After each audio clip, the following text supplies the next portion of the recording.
భువనగిరి జిల్లాలో భారీ వర్షం కురిసింది. చౌటుప్పల్, పోచంపల్లి, నారాయణపురం మండలాల్లో ఉదయం ఉరుములు మెరుపులతో కూడిన వర్షం పడింది. ధాన్యం కొనుగోలు కేంద్రాల్లో పోసిన వరి ధాన్యం తడిసిపోయింది. అకాల వర్షానికి పంటలు దెబ్బతినడంతో ఆందోళన చేస్తున్నారు రైతులు.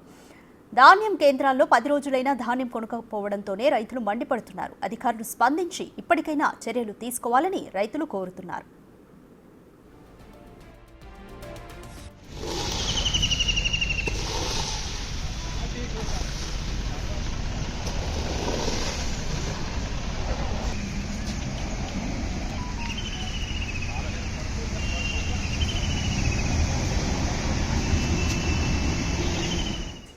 యాదాద్రి భువనగిరి జిల్లాలో భారీ వర్షం కురిసింది. చౌటుప్పల్, పోచంపల్లి, నారాయణపురం మండలాల్లో ఉదయం ఉరుములు మెరుపులతో కూడిన వర్షం పడింది.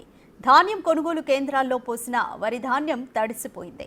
అకాల వర్షానికి పంటలు దెబ్బతినడంతో ఆందోళన వ్యక్తం చేస్తున్నారు రైతులు. ధాన్యం కేంద్రాల్లో 10 రోజులైనా ధాన్యం కొనుక్కపోవడంతోనే రైతులు మండిపడుతున్నారు. అధికారులు స్పందించి ఇప్పటికైనా చర్యలు తీసుకోవాలని రైతులు కోరుతున్నారు.